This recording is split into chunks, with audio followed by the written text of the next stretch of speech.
تذكر يوما كنت تعانق دمعة الفكر تناجي الله في صبر وترجو رحمة تسري.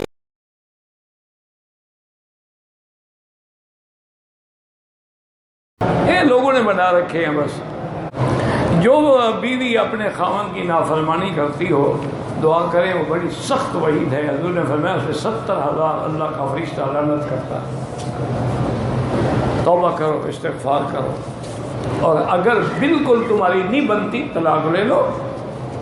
بیوی بن کے تو نافرمانی نہ کرو نا.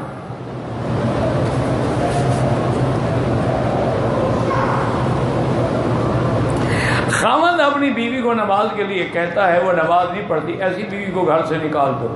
کیونکہ بعض ائمہ کے نزدیک وہ نماز نہ پڑھنے سے کافر ہو جاتی ہے. جب کافر ہوگی تو نکاح ہی ختم ہو گیا. ایسی بیوی جو نماز نہ پڑھے اس کو گھر میں نہ رکھو.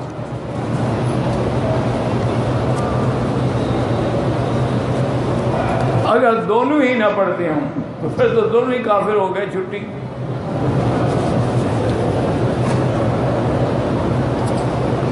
عمرے کے دوران طواف کرتے ہوئے کعبہ شریف کو لپٹ کے رونا جائز نہیں ہے.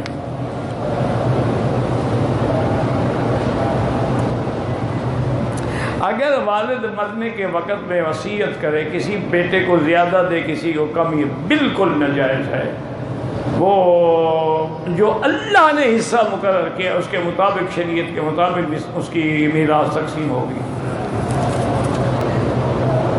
کہتے ہیں جی کہ پاکستان میں ہم دیکھتے ہیں کہ اہل حدیث اور دیوبندی لوگوں میں اختلاف ہے. تو تم ایسا کرو جس چیز میں اختلاف نہ ہو اس کو تم عمل کرنا شروع کر دو. جس میں اختلاف ہے وہ میں انشاءاللہ مٹاؤں گا، کوشش کروں گا.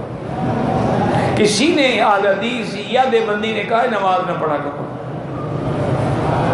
تو تم نمازی تو بنو نا. پہلے اختلاف تو باقی آمین زور سے کہو یا ایسا کہو، کوئی فرق نہیں پڑتا. تو جو چیزیں متفق ہے یہ تو بہانہ ہے نا جی. وہ یہ کہتا ہے اور وہ یہ کہتا ہے. کون کہتا ہے کہ نماز نہ پڑھو؟ کون کہتا ہے کہ روزہ نہ رکھو؟ کون کہتا ہے کہ حج نہ کرو؟ کون کہتا ہے کہ عمرہ نہ کرو؟ اختلاف تو فروعی چیزوں میں ہے. بعض رفع دین کرتے ہیں، بعض نہیں کرتے.